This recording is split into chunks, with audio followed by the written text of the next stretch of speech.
नमस्कार and good evening to all the viewers of just Hindi. मैं हूं आपके साथ गीत उदय सैनी और आप सभी का स्वागत करते हैं प्रोग्राम स्ट्रेट टॉक में। तो यूसीसी यानी कि यूनिफॉर्म सिविल कोड समान नागरिक संहिता एक बार फिर से चर्चाओं में है। दरअसल हुआ क्या है कि प्रधानमंत्री नरेंद्र मोदी की समान नागरिक संहिता पर एक टिप्पणी आई और उस टिप्पणी के बाद सियासी घमासान जैसे शुरू हो गया। उनकी ओर से कहा गया कि भारत दो कानूनों पर नहीं चल सकता और भारत के कॉन्स्टिट्यूशन में भी नागरिकों के समान अधिकार की बात कही गई है। पीएम ने कहा है कि हम देख रहे हैं कि यूनिफॉर्म सिविल कोड के नाम पर लोगों को भड़काने का काम हो रहा है। एक घर में एक सदस्य के लिए एक कानून हो और दूसरे के लिए दूसरा, तो घर चल पाएगा क्या? तो ऐसी दोहरी व्यवस्था से देश कैसे चल पाएगा? उनका यह कहना ही था कि फिर सियासी सरगर्मियां जो हैं वो अपनी चरम सीमा तक पहुंच गई और देर शाम इस पर वार पलटवार की स्थिति जो है देखी गई है। प्रधानमंत्री नरेंद्र मोदी ने यूसीसी पर कहा क्या? दरअसल उन्होंने ये कहा कि जितनी भी भ्रांतियां हैं इसको लेकर हम आने वाले समय में इसे जल्द दूर करेंगे। तो सवाल एक उठ रहा है कि लोकसभा चुनाव भी हैं, तो क्या उससे पहले देश में क्या यूसीसी लागू हो जाएगा और ये इतना आसान है? संविधान के भाग 4 में यूनिफॉर्म सिविल कोड का जिक्र किया गया है। संविधान के भाग 4 में अनुच्छेद 36 से लेकर 51 तक राज्य के director principle of state policy को शामिल किया गया है और इसी हिस्से के अनुच्छेद 44 में नागरिकों के लिए यूनिफॉर्म सिविल कोड का प्रावधान है, जिसमें कहा गया कि राज्य भारत के समस्त राज्य क्षेत्र में नागरिकों के लिए एक समान सिविल संहिता प्राप्त कराने का प्रयास करेगा। अब सवाल उठता है ये कि जब संविधान में इसका जिक्र है ही, तो आजादी के बाद इस पर कानून, कोई भी कानून क्यों नहीं बना है? आज इस मसले पर कुछ सवाल हैं। सबसे पहले उन सवालों पर नजर डालते हैं और उसके बाद चर्चा की शुरुआत करेंगे। सवाल कौन से हैं? आज हम इस सब्जेक्ट पर जिन सवालों पर बात करने वाले हैं, सवाल नंबर पहला कि यूनिफॉर्म सिविल कोड एक सियासी मुद्दा है या फिर ये देश की वास्तविक जरूरत है। सवाल ये भी है कि यूनिफॉर्म सिविल कोड पर पीएम मोदी ने ये इतना बड़ा बयान क्यों दिया है? प्लूरलिज्म की बात यहां पर असदुद्दीन ओवैसी ने की है। लोकसभा चुनाव में विपक्ष को चित्त करने का क्या यह बड़ा संकेत कहा जा सकता है? पॉलिटिकल संदर्भ में इस सवाल को हम समझने की कोशिश करेंगे। सवाल यह भी है कि पसमानदा का जिक्र रणनीतिक राजनीतिक चाल है। क्या मुसलमानों आदिवासियों की नाराजगी का खतरा उठा पाएगी भाजपा यदि लागू हो जाता है और उसके बाद इंपैक्ट जिस तरीके का रहेगा? सवाल यह है कि देश के लिए यूनिफॉर्म सिविल कोड का जो दाम है आखिर कारगर कितना साबित होगा और क्या यहां देश में इसे लागू करवाना क्या इतना आसान है भी? देश में यूनिफॉर्म सिविल कोड लागू होना चाहिए या नहीं? मैं चाहूंगी कि हमारे व्यूअर्स इस वक्त जो हमें देख रहे हैं प्रोग्राम को अंत तक देखें और उसके बाद जो ईमेल आईडीज आपके साथ शेयर की जाएंगी उस पर अपने ओपिनियंस हमारे साथ जरूर शेयर कीजिएगा। आज इस मुद्दे पर 3 खास मेहमान इस वक्त हमारे साथ जुड़ चुके हैं। आइए सबसे पहले आपको उनसे रूबरू करवाते हैं। सबका हम स्वागत करते हैं। यहाँ पर हमारे साथ जो गेस्ट जुड़े हैं उनमें सबसे पहले हैं पॉलिटिकल एनालिस्ट और सुप्रीम कोर्ट से एडवोकेट वकील आशुतोष शर्मा। आशुतोष जी, बहुत बहुत स्वागत है आपका प्रोग्राम स्ट्रेट टॉक में। हमारे साथ प्रोफेसर विनोद चौधरी जी भी जुड़े हुए हैं, सोशियोलॉजिस्ट। सर, बहुत बहुत स्वागत है आपका प्रोग्राम स्ट्रेट टॉक में। नमस्कार सर। और उन्हीं के साथ आज हमारे साथ लिटरेचर और सोशल मूवमेंट एक्सपर्ट के तौर पर डॉक्टर सुधीर मेहरा भी हमें ज्वाइन कर चुके हैं। सर, आपका भी बहुत बहुत स्वागत है प्रोग्राम स्ट्रेट टॉक में।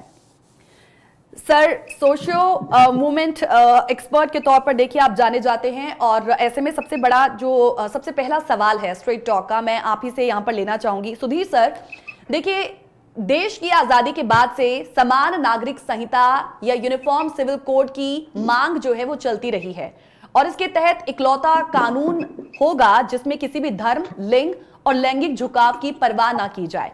यहां तक कि संविधान कहता है कि राष्ट्र को अपने नागरिकों को ऐसे कानून मुहैया कराने के प्रयास करने चाहिए। लेकिन आपसे मैं ये समझना चाहती हूं कि देश को यूसीसी की क्यों जरूरत है?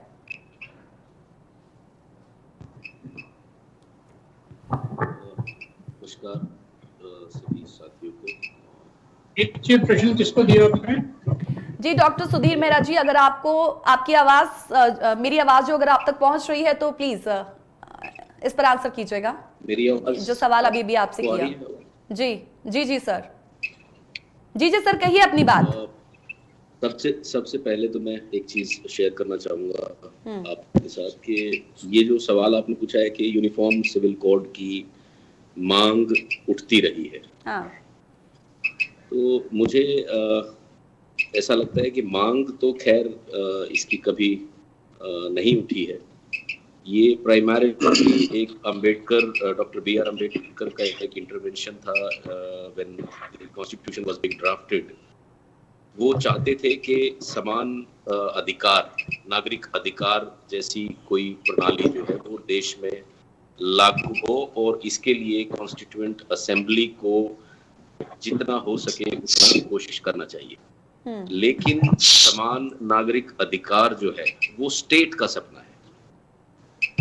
वो पॉलिटिकल डेमोक्रेसी का आइडियल जो एक एग्जीक्यूशन है वो उसका आधार है। और जनता की जो मांग है वो आज तक ऐसा कोई आंदोलन आप नहीं कह सकते कि जनता ने सरकार से ये डिमांड किया हो। हाँ, डॉक्टर अंबेडकर जरूर एक ऐसी डिमांड के पुरोधा रहे, एक टॉर्च बियरर रहे, जिसमें एक ऐसे बड़े तबके के अधिकारों की लड़ाई उन्होंने लड़ी जो इस देश में भी हमेशा अधिकारों से वंचित रहे।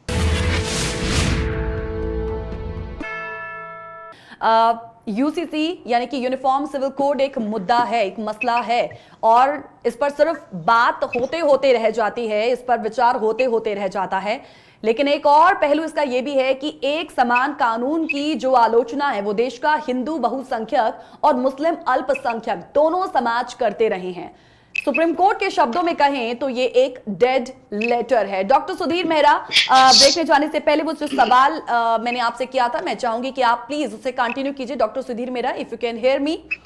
जी, doctor B R Ambedkar ji का आपने जिक्र किया था, मैं चाहूंगी कि आप अपनी बात को प्लीज कंटिन्यू कीजिए। मैं जो बात आपसे शेयर कर रहा था वो ये थी कि जो आपने डिमांड की बात कही, मैं उसके ऊपर बात कर रहा था। डिमांड एज सच, देखिए पॉलिटिकल पार्टीज की जो डिमांड होती है, जो अपने मैनिफेस्टो में वो डालते हैं, जरूरी नहीं कि वो कोई जनता की डिमांड कहा जाए उसको। नो डाउट बीजेपी हमेशा अपने एजेंडा में इस चीज को रखती है कि जब भी वो मेजॉरिटी सरकार में आएंगे तो वो उसको एग्जीक्यूट करेंगे। कांग्रेस में डॉक्टर नेहरू ने हमेशा कहा कि आजादी के बाद यूनिफॉर्म सिविल कोड जो है एक लास्ट गोल है डेमोक्रेसी का। वो कोई भारत की वो एक डेमोक्रेटिक आइडियल है। तो वो अगर डेमोक्रेसी इवॉल्व होगी, ग्रो करेगी, तो वो अपने आप उस मुकाम तक पहुंचेगी और पहुंचनी चाहिए। उसके लिए बहुत जरूरी है कि जो समान अधिकार हैं वो, इसलिए डॉक्टर अंबेडकर ने एक बहुत खूबसूरत चीज कही थी कि पॉलिटिकल डेमोक्रेसी के साथ साथ सोशल डेमोक्रेसी के जो पिलर्स हैं और जो आइडियल्स हैं उनके ऊपर काम होना जरूरी है। उसके लिए उन्होंने एक और चीज कही जिसकी वो लड़ाई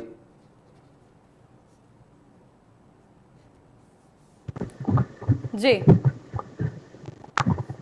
लॉ और Sikh personal law, religious personal laws का एक ऐसा एंगेजमेंट हो कि स्टेट उनके साथ एंगेज हो और एक homogeneous set of laws create किया जाए जो सभी धर्मों पे एक साथ लागू हो। बात यह है कि आप देखिए कि इंटरनली जो हिंदू जो धर्म है, मोदी जी ने जैसे कहा कि भाई ये मुसलमानों ने एक दूसरे के साथ जो किया, तो इसमें उनको इतना बाहर जाके इसके ऊपर बात करने की आवश्यकता नहीं थी। हिंदू धर्म के भीतर ही आप देखो एक बहुत लंबी चौड़ा एक इतिहास है जिसमें इंटरनल समान अधिकारों का कोई किसी प्रकार का जिक्र नहीं है। वर्ण व्यवस्था के अनुसार जिस तरह आप देखते हैं एक लंबे समय तक एक समाज को वंचित रखा गया, और वही जो वंचित रखा गया वो इसलिए जो ये जोड़ के बताते कि अंबेडकर साहब चाहते थे यूसीसी लागू हो। बीजेपी आज अपने पॉलिटिकल फायदे के लिए अंबेडकर की जो पीठ के पीछे छिपकर अपने एजेंडास को लागू करना चाहिए। उनकी नीयत पे जो है एक खासा शक और शुबा जो है जनता के मन में यानी समझे डॉक्टर सुधीर जी के जो मैं आपकी बातों से समझ रही हूं कि देश को यूसीसी की जरूरत नहीं है, इसके बिना भी जो एक समानता है वो लाई जा सकती है। क्या आप ये कहना चाहते हैं? इंटरनल मैं चाहता हूं कि पहले इंटरनली जो डॉक्टर अंबेडकर का इतना जिक्र करती है बीजेपी, मैं चाहूंगा डॉक्टर अंबेडकर ने पहले कहा कि जो हमारे यूसीसी देखिए हिंदू धर्म के भीतर पहले समान अधिकार लागू करने के लिए डॉक्टर नरेंद्र मोदी जी अगर कोई विचार व्यक्त करें तो उनको सराहा जाएगा। हाँ। लेकिन ये जो वो बता रहे हैं, ये मेजॉरिटी से माइनॉरिटी को धमकाने की स्थिति, उनको डराने की स्थिति, उनके भीतर की चीजों को जाहिर करके हिंदुओं को इकट्ठा करने की जो स्थिति क्रिएट कर रहे हैं, ये बड़ी एक शर्मनाक स्थिति है। मैं कहूंगा देश के प्रधानमंत्री के पद पे रहकर आप अपना मैल पहले उतारिए, दूसरे के रंग पे। ये बड़ी इंटरेस्टिंग बात सर आपकी ओर से आई है। इससे पहले कि मैं आशुतोष जी से इससे मैं टेक लूं, प्रोफेसर विनोद चौधरी जी, मैं आपसे भी समझना चाहती हूँ कि क्या लगता है आपको देश के लिए क्यों जरूरी है यूसीसी, जिस पर आज बात एक बार फिर से होनी शुरू हो चुकी है? देखिए, बहुत छोटे तबके ने या बहुत दो चार केस ही हैं, जैसे एक अभी मीणा दंपति का केस आया था, उससे पहले एक सावानो केस आया था मध्य प्रदेश से। इन दो चार केस को छोड़ दें तो कोई ऐसा सिविल मूवमेंट मुझे नहीं दिखाई पड़ता जिसकी वजह से यूसीसी की जरूरत महसूस हो। और इसके साथ साथ में एक और दिक्कत यह आएगी कि जो हमारा देश है वो अनेकताओं में एकता लिए हुए है। इसमें विभिन्न धर्म, सांस्कृतिक परंपराओं के लोग यहाँ पे रहते हैं और उनके अलग अलग मान्यताएं हैं, उनके अलग अलग रहन सहन, जीवन के जो रेगुलेशंस हैं वो हैं। जैसे आप मान लो कि सिविल कोड ले आते हैं, यूनिफॉर्म सिविल कोड ले आते हैं, उसके बाद में क्या बोलेंगे आप कि किसी को भी धार्मिक चिन्ह लेके आप स्कूल, कॉलेज, यूनिवर्सिटी में नहीं आने देंगे। जैसे सिख पगड़ी नहीं लगा सकते हैं या फिर मुस्लिम अपना जो सिंबल इस्तेमाल करते हैं वो नहीं कर सकते हैं, या हिंदू नहीं कर सकते हैं। हाँ। तो इस तरीके के जो हम सिविल कोड की बात करते हैं, ये सोसाइटी में फर्दर अनरेस्ट पैदा करेगा और ये एक तरीके से निजता का अधिकार का हनन भी है। आप निजी तौर पे लोग अपने जीवन में किन मान्यताओं को मानते हैं, किस धर्म को मानते हैं, किस तरीके की परंपराओं से जीते हैं, उनके अगर आप ज्यादा दखल अंदाजी करेंगे, जब तक सोसाइटी इवॉल्व नहीं होती है, जैसे सोसाइटी इवॉल्व हो गई यूरोपियन यूनियन की अगर आप बात करें, काफी वो इवॉल्व हो गई है सोसाइटी, तो वो अलग अलग चीजों के साथ में आ रहे हैं। अगर यहाँ पे भारत में हमने ये सब चालू किया तो जो मुख्य मुद्दे हैं जैसे बेरोजगारी का, भुखमरी का, किसानों के अनरेस्ट का, वो तमाम सारे मुद्दे दबा दिए जाते हैं। और जब इलेक्शन की बारी आती है, इलेक्शन का टाइम आता है, तो इस तरीके की चीजें पिटारे से बाहर निकाल ली जाती हैं जो मोटे तौर पे इररिलेवेंट होती हैं, और इस टाइम पे लाके उनको दिखा के कि हमारे पिटारे में ये भी है और इसके बदले में हमें वोट दीजिए। अगर प्रधानमंत्री जी को लगता था कि ये जरूरी है तो 9 साल हो गए सरकार चलाते हुए पूर्ण बहुमत के साथ में, उन्हें कर देना चाहिए था। लेकिन ये इलेक्शन के लिहाज से ऐसे लेके आते हैं। इसी तरीके से जैसे आर्टिफिशियल इंटेलिजेंस, आपके जो निजता के अधिकार हैं उनको बेच दिया गया है कंपनियों के हाथों पे। आपके ऊपर 24/7 सर्विलांस है। क्या आप यही सर्विलांस ये यूनिफॉर्म सिविल कोड के तहत करेंगे कि आप क्या कर रहे हैं, क्या खा रहे हैं, किसके साथ रह रहे हैं, किसके साथ शादी कर रहे हैं?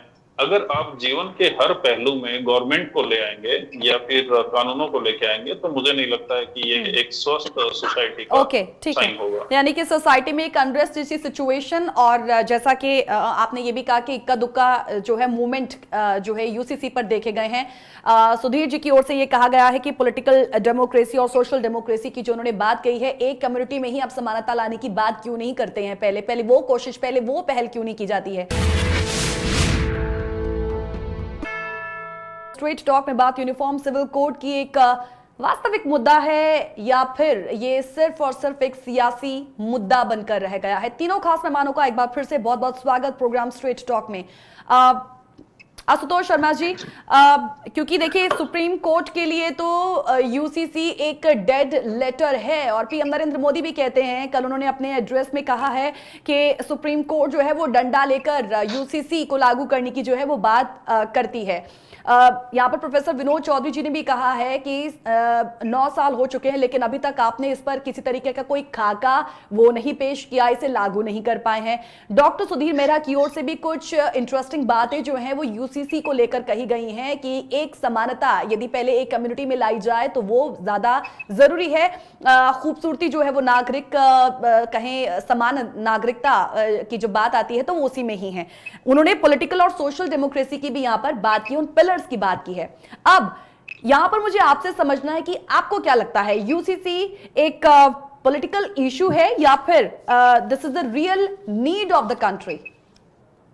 देखिए, मैंने अभी दोनों वक्ताओं को बड़े ध्यान से सुना, दोनों ने बड़ी अच्छी बात कही है यूसीसी के बारे में। इस समय यूसीसी का जो है, मैं कहूँगा इसके बारे में प्रधानमंत्री को सभी धर्म गुरुओं को लेकर के, सभी धर्म के नेताओं को साथ लेकर के इस पर चर्चा करनी चाहिए, और चर्चा करने के बाद जब एक सहमति पर आए तो उसके बाद इसको लागू करने का सोचना चाहिए। समय समय पर सुप्रीम कोर्ट में PIL डाली जाती है, पब्लिक इंटरेस्ट लिटिगेशन, और उसमें वन सिविल कोड संविधान के बारे में बात की जाती है। तो चीफ जस्टिस सुप्रीम कोर्ट जो चंद्रचूड़ जी ने उन्होंने कहा है कि आप अगर इसको लागू करना चाहते हैं तो शीघ्र कीजिए, और संविधान में जो बदलाव लाने हैं उनको आप बदलाव को ला करके इसको लागू कीजिए। अब जहां तक इस समय की बात है कि 2024 का चुनाव पास में है, मोदी जी एक अच्छे वक्ता हैं, एक अच्छे स्पीकर हैं। कल उन्होंने अपनी स्पीच में भी कहा है कि यूसीसी को लागू करने के लिए अब कोई धर्म विशेष के लोग अगर इसका फायदा उठाते आ रहे हैं और दूसरे धर्म के लोगों को इसका नुकसान है, तो मैं समझता हूँ एक देश एक कानून संविधान लाने के लिए कोई आपत्ति नहीं होनी चाहिए। बाहर के अगर हम और देशों की बात भी करें, Pakistan, Malaysia, Egypt, America, Germany, France, वहां पर भी एक देश एक कानून लागू है, तो हम उसको अपने देश में भी लागू करें। लागू होना चाहिए, आप कह रहे लागू होना चाहिए, है ना? जी सारे के सारे एक ही छतरी के नीचे आ जाए और सभी के लिए कानून एक हो। महिलाएं किसी भी तो अभी तक सर लागू इसे क्यों नहीं किया गया है?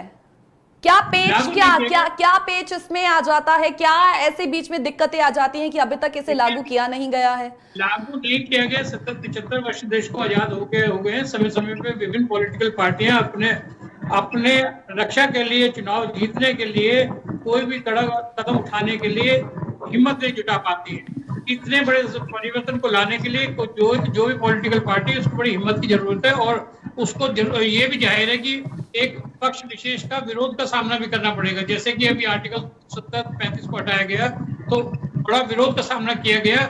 इसके लिए एक हिम्मत होनी चाहिए। मोदी जी ने इसको इस समय पे ऐसा उठाया 2014। तो सर समय समय पर आशुतोष जी, फिर समय समय पर सिर्फ इस पर भाषणबाजी ही क्यों होती है? यूनिफॉर्म सिविल कोड पर पीएम नरेंद्र मोदी ने फिर से ये बड़ा बयान क्यों दे दिया?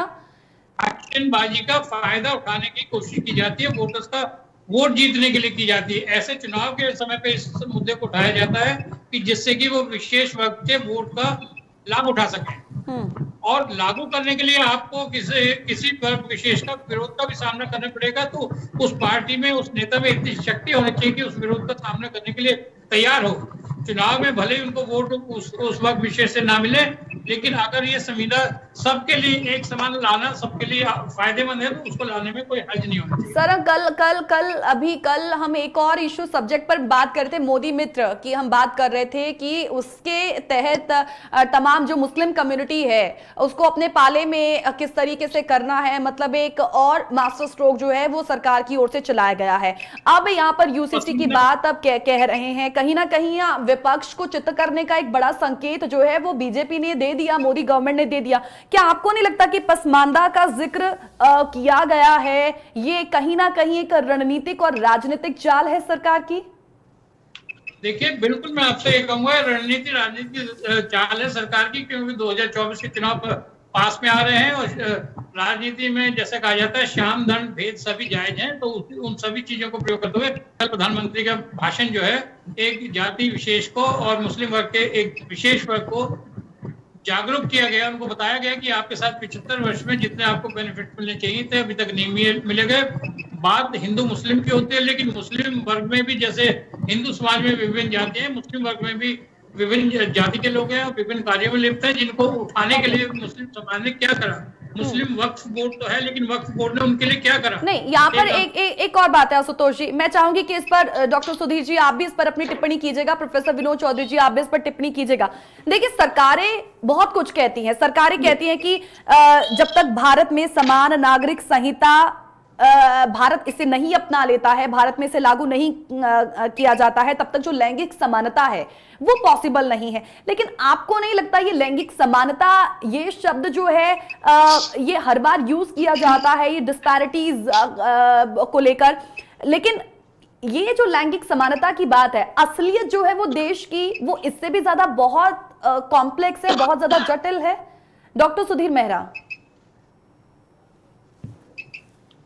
जी, मैं एक्चुअली आशुतोष जी की जो एक बड़ी बैलेंस्ड राय है मुझे जानने में थोड़ी सी कठिनाई हुई कि क्योंकि ये बहस है, मुझे बताया गया था कि बहस है, तो बहस में कुछ पोजीशंस होती हैं।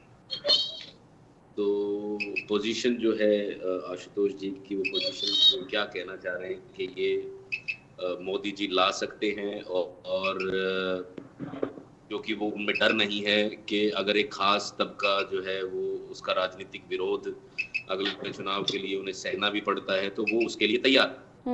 अगर मैं सही हूँ तो ये मैंने सुना अभी आशुतोष जी की तरफ जी। देखिए, अगर मोदी जी इस वक्त में ऐसी बात कर रहे हैं तो उनको इस चीज को इम्प्लीमेंट करना चाहिए, भले ही परिणाम कुछ भी हो। He should be ready to face the consequences if he is going to implement। उनको इस सब का सामना करने के लिए तैयार होना चाहिए। ये मुद्दा बड़ा संजीदा है और उसको इस समय उठाया जा रहा है कि जब चुनाव 2024 के 7-8 महीने दूर है, तो मोदी जी ने जैसा कि 370 और 35 को लागू करा है कश्मीर में। ठीक वैसे ही जैसे 370 की बात आशुतोष जी की ओर से पहले भी कही गई थी। जी प्रोफेसर विनोद चौधरी जी।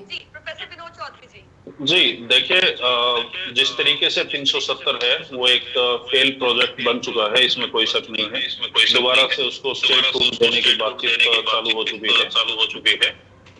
इसके साथ साथ में जो तमाम सारे दूसरे काम किए गए, जैसे बिना सोचे समझे किए गए, जैसे कि एग्जाम्पल है नोटबंदी किया गया, लॉकडाउन लगाया गया, और भी बहुत सारे जीएसटी वाला कानून लेके आया गया, जिसकी वजह से क्या हुआ कि लोगों को, आम लोगों की कमर टूट गई, महंगाई बढ़ गई और जो बहुत बड़े लेवल पे बेरोजगारी है वो बढ़ गई। लेकिन अगर इसी तरीके से तरीके से प्रोफेसर विनोद चौधरी जी, प्रोफेसर विनोद चौधरी जी, प्रोफेसर विनोद चौधरी जी, एक छोटे से ब्रेक के लिए यहाँ पे, एक छोटे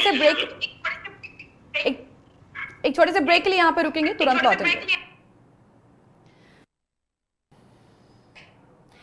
नहीं मोन्टाज नहीं उस चीज ਨੂੰ ਕੱਟੋ, ਉਸ ਚਲਾਣ ਲਾਇਕ ਹੀ ਨਹੀਂ ਹੈਗਾ ਉਹ, ਉਸ ਚੀਜ਼ ਨੂੰ ਦੁਬਾਰਾ ਕਰਨਾ ਹੈ। ਨਹੀਂ ਸਕਦਾ प्रोग्राम इधर थोड़ी चलाना है। नहीं आशुतोष शर्मा सर ने जो अपनी, एक मिनट, ये पता डबल वॉइस जा रही है।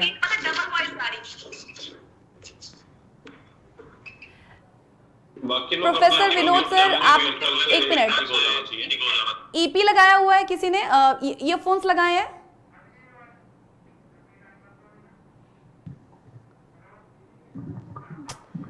नहीं, हाँ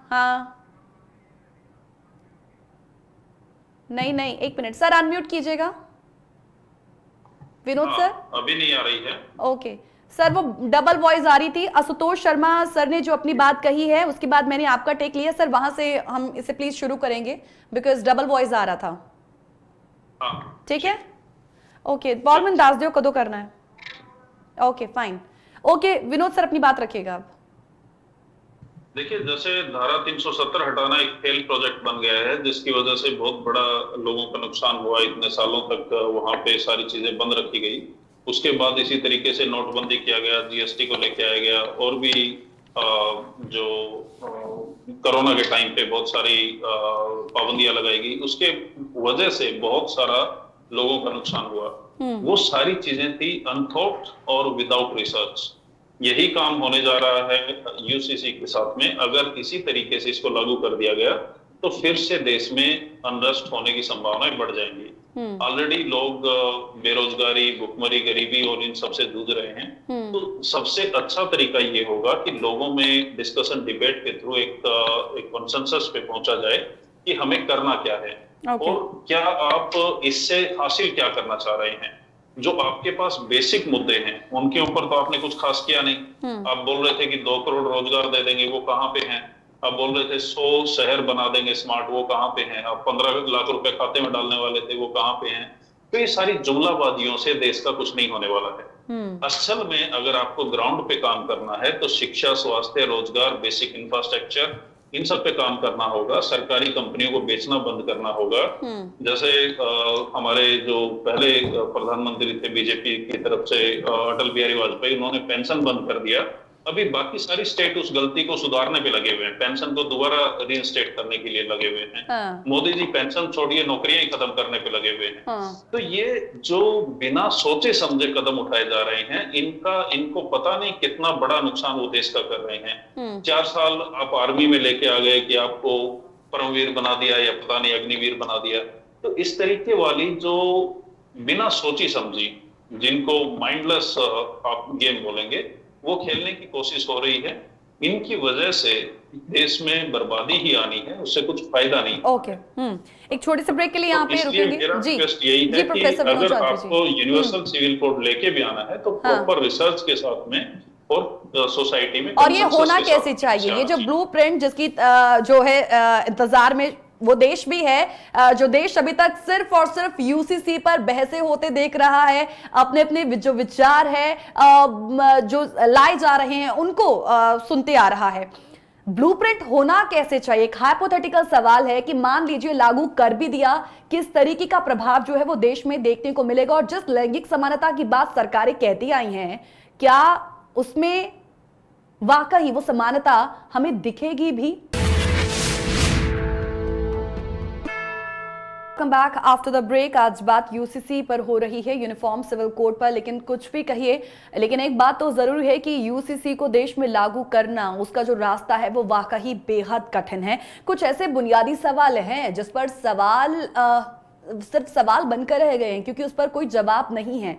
मैं तीनों खास मेहमानों का एक बार फिर से स्वागत करना चाहूंगी। ब्लूप्रिंट की बात, ब्रेक पे जाने से पहले एक ब्लूप्रिंट की बात यहाँ पर प्रोफेसर विनोद चौधरी जी की ओर से कही गई है कि वो होना कैसे चाहिए।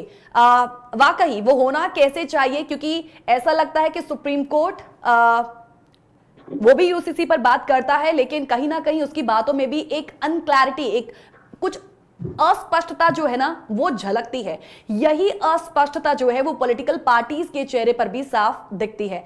अगेन इट्स अ हाइपोथेटिकल सवाल, लेकिन डॉक्टर सुधीर मेहरा जी, कैसा होना चाहिए यूसीसी का ब्लूप्रिंट अगर इसे देश में लागू करना है? और दूसरा सवाल इसी के साथ कनेक्टेड है, मान लीजिए लागू कर भी दिया, क्या होगा इसका इम्पैक्ट? हालांकि सोसाइटी में अनरेस्ट होने की बात, उस सिचुएशन की जो बात है वो प्रोफेसर विनोद चौधरी जी की ओर से की गई है। आपका क्या कहना है? देखिए, मैं आपके सवाल से ही शुरू करता हूँ, जैसे आपने शुरू किया कि ये यूसीसी लागू करना बहुत कठिन है। यस। तो मेरा खुद इसमें इंटरेस्ट थोड़ा क्रिएट होता है आपके सवाल से कि ये सोचना बहुत ज़रूरी है कि ये कठिनाई जो है उसका रूट क्या है। अभी जैसे आशुतोष जी ने कहा कि शुरुआत की इन्होंने अपने आर्ग्यूमेंट की कि धर्म गुरुओं के साथ आप वो कीजिए, बहस कीजिए। मैं थोड़ा सा इस पर डिफर करता हूँ कि एक तो ये जो धर्म गुरुओं का जो सारा जो एक ओवरवेलमिंग विजिबिलिटी हम पिछले 8-9 सालों में देख रहे हैं कि धर्म गुरुओं को ज़रूरी नहीं है कि ज्ञान, मेरा मानना है इसके ऊपर एक स्कॉलिस्टिक एंगेजमेंट होनी चाहिए, रादर देन के धर्म गुरुओं को उनकी ड्रेसेस में जिस तरह से हम देखते हैं। ये बहुत ही गलत प्रथा, जिसको प्रधानमंत्री जी ने अभी कॉन्स्टिट्यूशनल अथॉरिटी जिस तरह से उसको सेंगोल को दिया और वहाँ पे धर्म गुरुओं को इकट्ठा किया, तो वो एक एग्जाम्पल सेट करने की कोशिश करते रहते हैं। लेकिन मैं ये मानता हूँ कि कठिन इसलिए है क्योंकि हम हर वो काम कठिन है जो हम मन में हमारे, जिसके प्रति हमारी नीयत साफ ना हो। अगर हमारी नीयत साफ हो तो कोई कठिनाई नहीं है। हम जानते हैं कि हम भीतर से, मैं शुरुआत में भी कहा कि जब तक सोशल रिफॉर्मेशन, जब तक हिंदू स्वयं को सारे अपने वर्ण व्यवस्था के जितने पाप जो इतिहास में वो जिए हैं हिंदू व्यवस्था ने, उनको दूर नहीं किया जाएगा, आप यूनिफॉर्म सिविल कोड को कठिनाई देखेंगे। और हिंदुओं को भी मालूम है, मोदी जी को भी मालूम है। हाँ, ये मैं मानता हूं कि उनके पास अभी एक मेजॉरिटी है जिसको उन्होंने हथिया लिया है। और देखिए कितनी विडंबना की बात है कि 375 से ज्यादा एमपीज का दिमाग यूटिलाइज ना करके उसको तो लॉकर में रख दिया गया है, और एक आदमी के दिमाग में जो चीजें आती हैं उनको सार्थक माना जाता है कि मोदी जी ने कहा है। मोदी जी, ये जितनी भी धर्म गुरुओं की आवश्यकता नहीं है, हमारा जो संविधान है उसमें बहस का पूरा प्रोविजन है, वहां पर पूरे देश से अलग अलग विधाओं में महारत हासिल किए लोगों के आने की व्यवस्था है, लेकिन वो जो मैकेनिज्म है उसको स्पॉइल किया गया है। ओके उस बहस के और उसके बाद उन बहसों को धर्मगुरुओं के बीच में करवाया जाएगा। धर्मगुरुओं की कोई वैलिडिटी नहीं है, धर्मगुरुओं की बहस के अनुसार देश के कानून और देश नहीं चलाए जाते हैं, मैं ये मानता हूँ, इसलिए वो कठिन है। ओके, धर्मगुरु क्या कहते हैं यूसीसी पर, ये जरूरी नहीं है। यहाँ पर देश के जो तमाम बुद्धिजीवी हैं, इंटेलेक्चुअल्स हैं, उनको आगे आने की जरूरत है ताकि इस पर अपनी वो स्पष्टता जो है वो जाहिर करें। आशुतोष जी, ये जो बात यहाँ पर डॉक्टर सुधीर मेहरा जी ने कही, मैं चाहूंगी कि उस पर प्लीज आप अपना टेक दीजिएगा। आशुतोष जी पहले अनम्यूट कर लीजिएगा।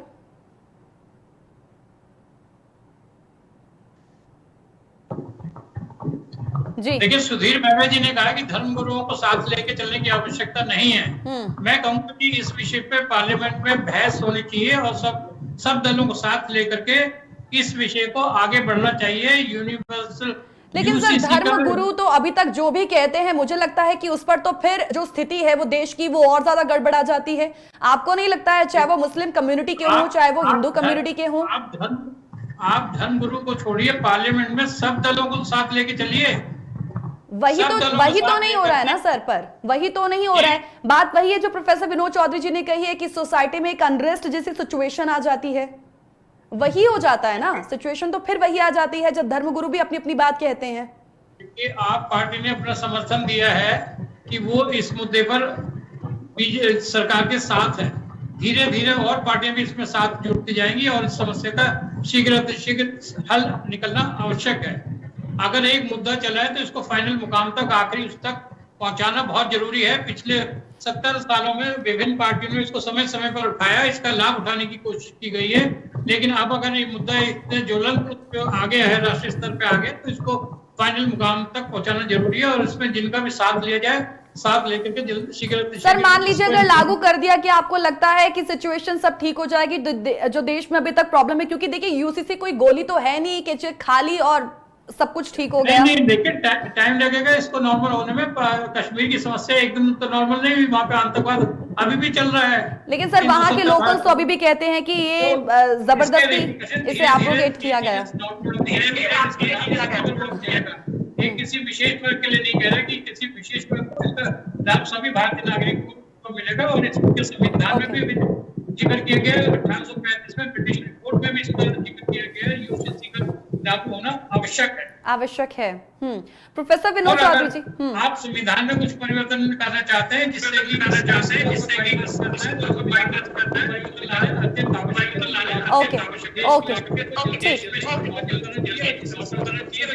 ठीक है सर, बराबर एक समान अधिकार मिल सके, कोई विशेष वर्ग इससे डिप्राइव ना हो, कोई विशेष को इसका खास फायदा ना मिले। वही हाँ, वही चीज है। कोई क्योंकि जितनी भी डिफरेंट कम्युनिटीज हैं, कोई निराश ना हो, सब में सबकी सोच, जो लोग वो चाहते हैं वैसा ही हो, किसी तरीके की कोई प्रॉब्लम क्रिएट ना हो, ये आप कहना चाहते हैं।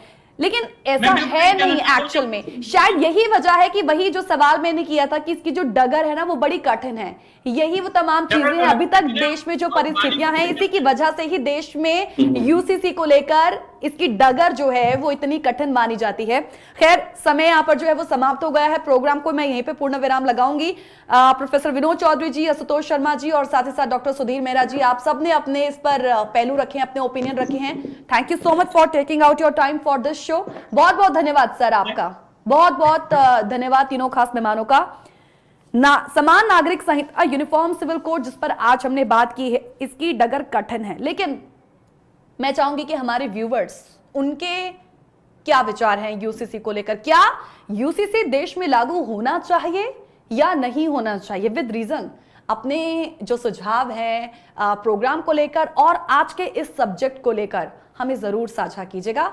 और साझा करने के लिए आप geet@justbroadcasting.com या info@justbroadcasting.com पर हमें लिख सकते हैं। इसी के साथ आप सभी से फिलहाल इजाजत लेंगे। स्ट्रेट टॉक में आज के लिए इतना ही। नमस्कार।